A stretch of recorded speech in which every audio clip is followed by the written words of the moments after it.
Hi, welcome. We'll get started in just a minute. Thanks for joining us.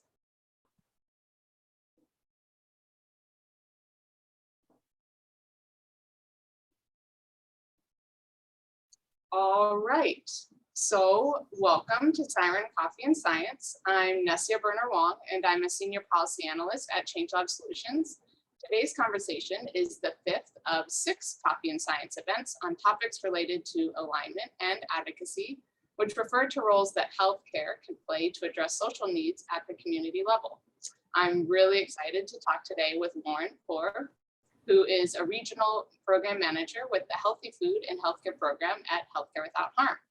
So for the next half hour, Lauren and I will talk about the Anchors and Resilient Communities Initiative and how healthcare organizations can partner with community to support sustainable food procurement and employment opportunities that aim to address some of the structural drivers of health inequities.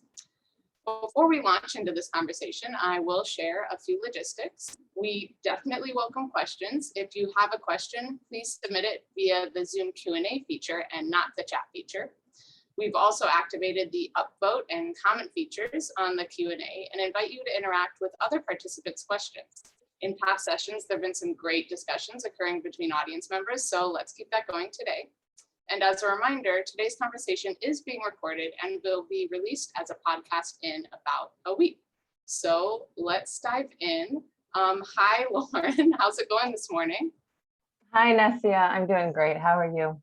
I'm doing pretty well. We've got our beverages. Cheers. Cheers. So I thought we could set the foundation a bit by starting with what is Anchors in Resilient Communities and what are you trying to do and how? Absolutely. Yeah. So just to take one step back, just to kind of talk about the co-convening organizations of Anchors in Resilient Communities. I work at Healthcare Without Harm. And for those of you that might not be familiar with Healthcare Without Harm, our mission is really to transform healthcare worldwide so that it reduces its environmental footprint and becomes a community anchor for sustainability and a leader in the global movement for environmental health and justice. And we've been doing this work with our healthcare partners for more than 25 years, and we have a network of over 1,200 hospitals across the nation. Wow. And yeah, right. It's a big network. And yeah, I work with the Healthy Food and Healthcare program. And so we're really focused on, sort of harnessing the expertise and purchasing power and investments of the healthcare sector to advance the development of a sustainable food system. So that's kind of where I sit. And we've been working with Emerald Cities Collaborative, which is another nonprofit org focused on creating high road, sustainable, just, inclusive local economies. And together with our expertise and networks, we co-convene Anchors in Resilient Communities, also known as ARC. So I'll call it ARC as we move forward. And ARC really works to address the social, economic, and environmental determinants of health by leveraging the assets and capacities of Bay Area anchor institutions and community-based partners. And our focus is really on expanding community wealth and ownership, improving health outcomes, and strengthening the capacity of communities of color and low and moderate income residents to be resilient in the face of climate and economic disruptions. And we kind of do this by, one of our core foundational activities that we do is facilitating partnerships and creating co-learning opportunities between anchors, community leaders, and other stakeholders. And then we mobilize projects that kind of leverage the hiring, purchasing, and investment opportunities for community health, community wealth, and climate resilience, which is our sort of larger vision. And then we use what we learn to scale the model to where it makes sense and where there's momentum and energy. So yeah, I would say, some of the things that we've accomplished, just a few, I think at the core of our accomplishments is really building and maintaining long-term trusting relationships with our community and anchor partners. I can't emphasize that enough. Just we have a 20-year logic model. So it, sort of goes to that long-term commitment. And that really kind of shows how our activities and what we do gets us to that collective vision that I mentioned with, community health, wealth, climate resilience, really through a market and institutional transformation pathway. And we're sort of 5 years in at this point. So we're at a good place of looking at what we've accomplished and sort of where we are hoping to go. And one of the key things that we'll be talking about a little later today is, launching our regional food system initiative, which is the first project of the ARC table, and which is focused on anchor institutions working to increase their procurement and investments to support that local, sustainable, and equitable food system. That is awesome. I'm really excited to get into the regional food system initiative. I do want to hear a bit to, like, as you said, go back a little bit. When you're talking about sort of this aim of having communities that have community wealth, health, and climate resistance, how food, and I think we're going to hear more about the procurement and purchasing piece, how food and procurement came to the center as like the primary strategy to address that sort of, that journey, and how you arrived at the work that you're doing right now. For sure, yeah. So ARC really began as a sort of conversation between the executive directors of Emerald Cities Collaborative and Healthcare Without Harm. And that led to working with the Democracy Collaborative, actually, to do an assessment that kind of looked at both the anchors' collective needs for products, goods, and services, and then the existing capacities and opportunities within the communities of the East Bay that could be lifted up and supported by this effort. So we did, 200 plus interviews of both anchor and community partners. And that assessment revealed that the combined East Bay anchor procurement of hospitals, local government, and universities was $6.8 billion a year. So obviously, diversion of even a small fraction of that to the local economy, we immediately you see the potential for impact there. And in that assessment, a couple key areas of opportunity rose to the top, and food was one of the top opportunities. So in the interviews about anchor commitments and needs and demand, Kaiser Permanente was one of our partners, and they identified their total health goal to source 100% local and sustainable food system-wide by 2025, which is a huge commitment. And that was a key driver because as we were having these conversations with the ARC participants and Kaiser, we learned that their food service vendor called Food Service Partners needed to expand their capacity in order to, reach that goal. And so they came to the table, and a commitment was made for them to locate their food production center in the East Bay because it kind of could serve as sort of a part of this regional food system strategy that we were envisioning. And the center has since opened in Union City in 2020 against all odds, all the things that went on in 2020. And this center really, has the capacity to, once it's up fully operational and at capacity, it can source sustainably and locally grown food to produce up to 50,000 fresh meals per day to local institutions, schools, retail clients. And it's a union shop, so they can employ 150 people with high wage jobs. And they've also expressed part of their commitment was to employee equity and ownership. So that's another key piece. And that's sort of like one component of the food work that was prioritized.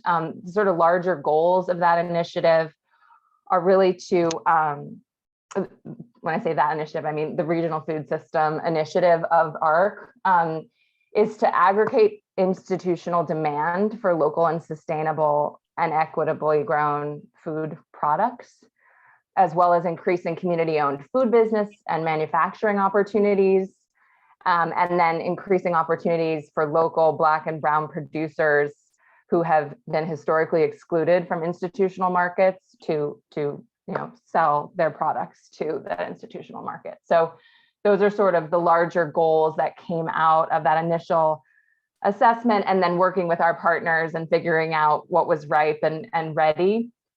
And I would say that, procurement has sort of always been a part of the strategy. There's a huge opportunity there for impact, as well as sort of, investment, because it's a combination of the procurement commitments as well as investment in a broader sense to these larger goals around community health and wealth. So yeah, I would say that's sort of how the ARC work was born and how the food project grew from that initial assessment. I think, food is the first project of ARC, and we could talk about this later, but the people at the table are not all food focused. So we're in the next, year looking at opportunities for other sectors and growth there as well. So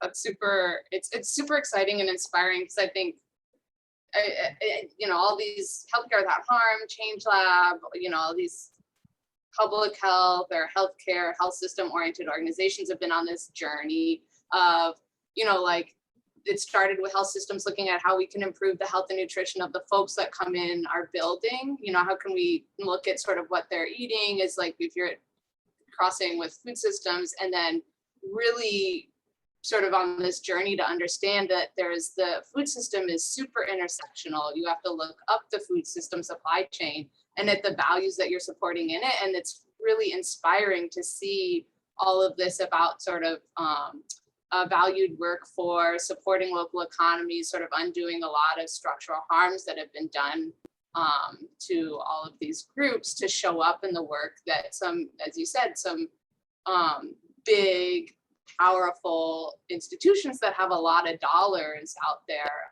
and to use those to sort of push these levers is really cool and fun to see. It's fun to hear you talk about it. So I really appreciate and I'm excited about what you're doing. But yeah, let's dig into like the people you're working with, like, in our work with health systems on food system interventions that address sort of these structural drivers of health inequities. We often talk about and work with this sort of trifecta of key stakeholders. You have government, often county and local, your healthcare partners, and then community-based partners. And it sounds like this is the case for you too. And I'd love to hear your perspective on their unique roles and the importance of each of those partners in the work.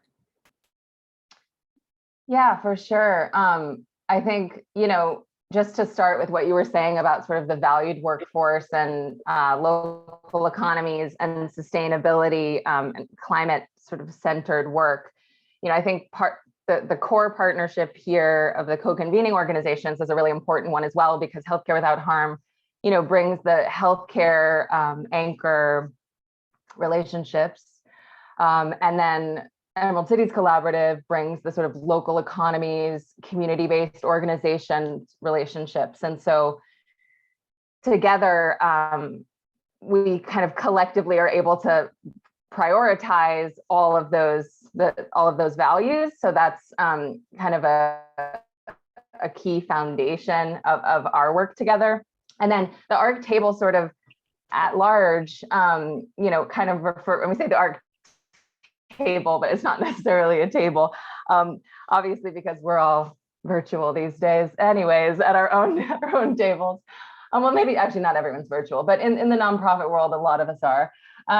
And so, really refers to the ARC table, we say refers to kind of the steering committee and our work groups. And we have a governance structure that includes like 30 or so organizations that healthcare orgs, local and county governments, like you were saying, community-based organizations and anchor institutions, community-based anchors like Roots Community Clinic. We have workforce development partners at the table. And together that makes up sort of the ARC steering committee. And then we have these work groups that are sort of loosely defined based on the project that we're working on at the time. And just to sort of zoom in, like you asked about the unique roles of each of these stakeholder groups. I'll start with healthcare, since I'm a healthcare without harm. I think healthcare is huge. They're mission aligned to, be supporting health. So that's a big piece. Mostly on our steering committee, we have community health representatives, they're community benefit staff, community engagement specialist type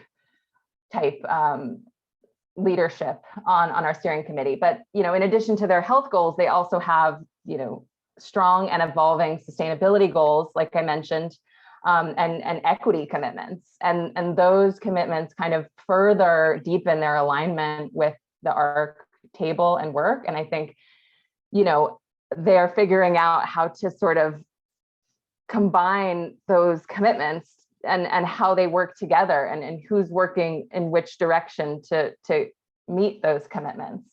And, these partners, they have like huge political influence. They have the procurement and investment power to build and support sort of stronger, healthier communities, as well as this climate resilience piece, which is huge. And they have a responsibility to shift the power dynamics and support community-led equitable change in their communities, which can be defined in a lot of ways.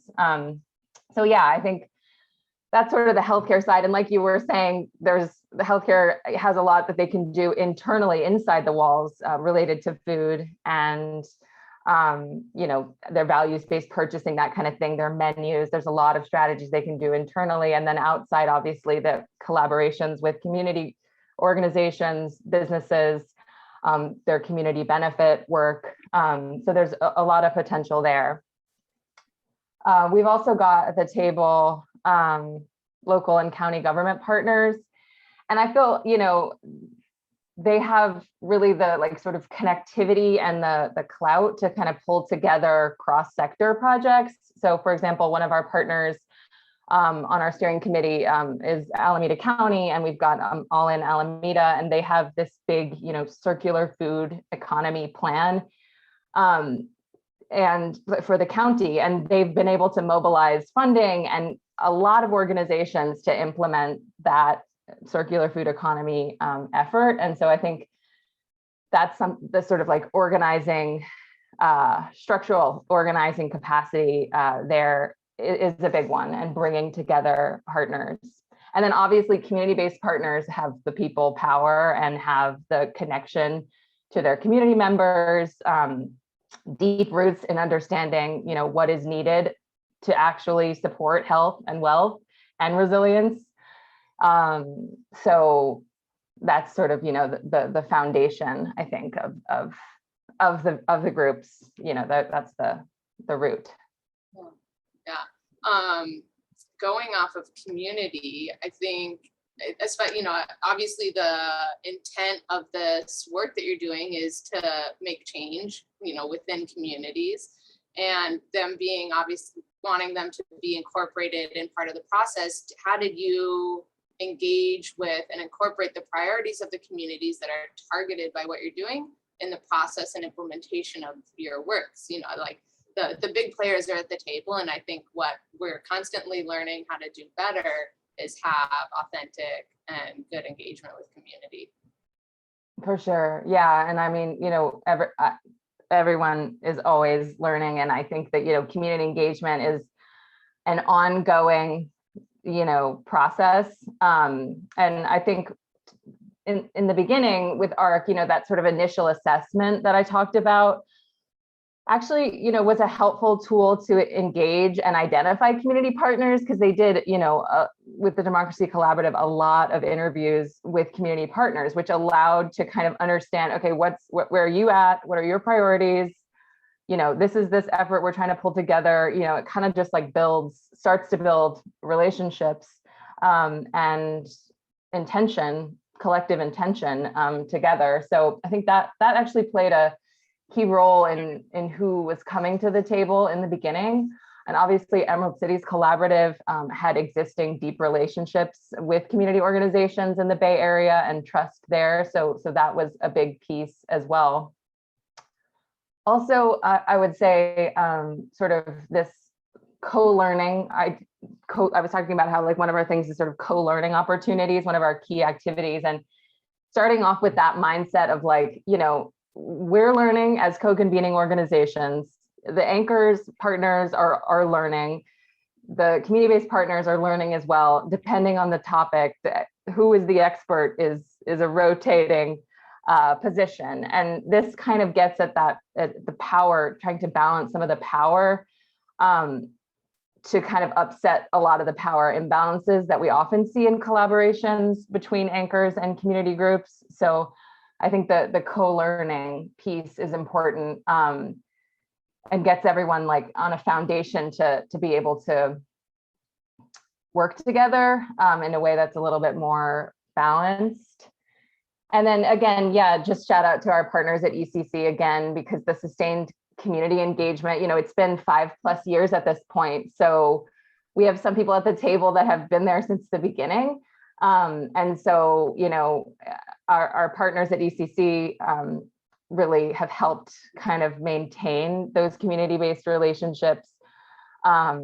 Just hopping on the phone, you know, just regular engagement, understanding where people are at is so, it's so basic, but it's so somehow gets lost. I don't know. But yeah, so that's a really key piece. And then also, I mean, our steering committee members, like they're committed, coming to the table and always kind of giving us new ideas for who to engage and who should be at the table, who's missing, that kind of thing. So, you know, also I'd say that they play a key role in that as well. That's awesome. So to dig into something maybe a little harder, but it's always super helpful. We love hearing about the work that's going well, and it's really helpful to learn about what's hard and challenging in the work. Could you highlight like one challenge that you faced, and if you've, you know, gotten past it, how you addressed it, or how you're looking at it, if it's something that you're still working through? For sure, yeah. I'm gonna go with the silo structure. I mean, I think, you know, we had been talking about challenges within health systems and challenge working with health systems. And I think that the siloed nature of these bigger institutions comes up a lot. And I think, you know, I kind of mentioned it earlier, but sort of who's at the table and who's committed to what makes a big difference in what is prioritized and done. So, you know, if we have community health people at the table and we're trying to do a food service initiative, that might not be the right structure. We need to get connected internally to who's doing what to be able to actually take action. So I think that's something that we've seen, and you know, along with that, some of these like big commitments that I was talking about earlier too, like that are being made to big sustainability goals, equity goals, like a lot of times those don't have the resources like staffing, funding, et cetera, to actually meet those. So I think something we're working on, and a challenge there, is kind of trying to make those connections internally to make it so that those commitments to equity, sustainability, you know, the large anchor commitments people are making, that the people internally are communicating to be able to, you know, be accountable to those commitments. And that might be adding money to budgets, shifting things around, that kind of thing. Yeah, for sure. Yeah. For sure. I'm going to throw a question at you that this just reminded me of, but I think it was sort of top of our mind a year ago. But for all of these, you know, groups, healthcare, government, community, they were and still are facing some competition of resources and needs. There's, you know, limited funding, increased demand for services, especially for healthcare organizations. At the same time that, you know, there a lot of other parts of the social safety net are, you know, increasingly inaccessible, especially on a national level. Do you have any sort of reflections on how that came up in your work, and or how you've addressed that, and sort of maybe what you see, you know, looking into the future?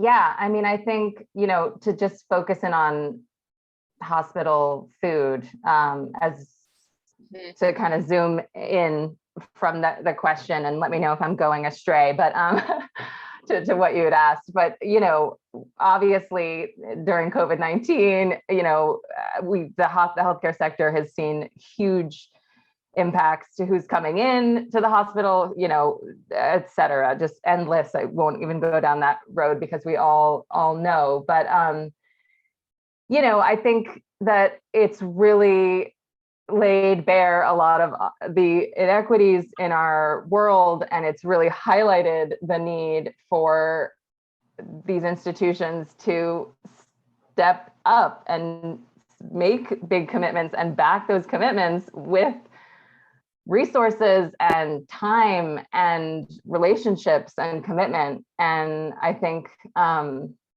we see that happening, and we see our institutional partners sort of grappling with the intersection of all of these pieces of the puzzle that are making our world, sick. And I think it's inspiring to see. I think that just the conversations I have with our healthcare partners,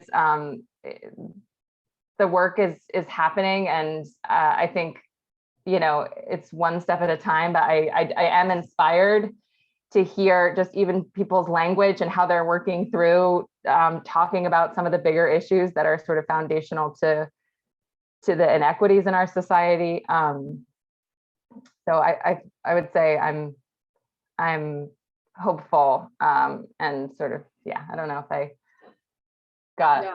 No, I answered your question. I think you did. It's been a really terrible time, and a really interesting time in that the sort of political window of doing doing things that people thought weren't possible, but were actually just a little. There were like maybe some faux political barriers, but that this is sort of like a political window of opportunity that people are like, there's great need, and we're going to do the hard things and have the hard conversations to make that happen. So it's been totally exciting. Okay, I do want you to be able to talk about sort of what we need in research, or what needs to change. What can individual healthcare professionals and researchers do to support this work? There is a question about power sharing among the institutional community partners. If you can give couple sentences on institutional and community partners, and any challenges and successes around power sharing, that would be awesome. Do you want to start with power sharing or research? Let's do the quick power sharing, and then we'll get on what's next and what can folks do to push this work ahead. Yeah, I think power sharing, coming to the table, recognizing where your power is, and like historically and today, is a really key and sort of fundamental step. Not expecting that you're going to be the center of everything, I think is really important, as an institution, an organization, and an individual, and sort of doing the work yourself to understand where you and your organization lie in the power structures that exist, can allow some humility to bring people to the table in a way that is inviting and welcoming. So I think that's just sort of a simple answer. Yeah, that's great. And then, what can folks do? What's next for healthcare professionals, as individuals, researchers? Yeah, I think, just to get to the sort of, racial equity piece, I think what can individuals do?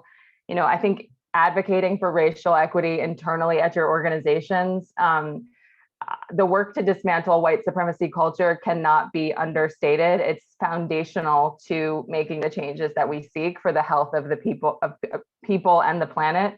So I would say doing whatever you can from wherever you are to get that learning happening, and sort of dismantling the structures that we're within is an essential. What can we do? I think on the research side, a lot of healthcare institutions are now, managing program-related investment practices. And I think more needs to be understood about how public-private partnerships and creative financing strategies can really help to kind of lead to increased community ownership of businesses and kind of these larger vision goals that we've been talking about today. So I think more research there would be really helpful. Awesome. Well, folks have their marching orders. Yes. Well, Lauren, it's been a pleasure. That is all we have time for today. We could talk for a long time, I'm sure. Yes. But I just want to express a lot of gratitude to you for your insights and thank everyone for attending and asking some questions in the chat. The next final Coffee and Science is in 2 weeks on November 19th, and will feature a conversation between Dr. Damon Francis from Health Lead and Dr. Noha Abulata from the Roots Community Health Center on Roots Unique Social Enterprise. We also want to announce that SIREN will host a fully interactive Coffee and Science after party on December 3rd, so keep an eye on your email for a special Zoom invitation, and we hope you'll join us then. Thanks, everybody.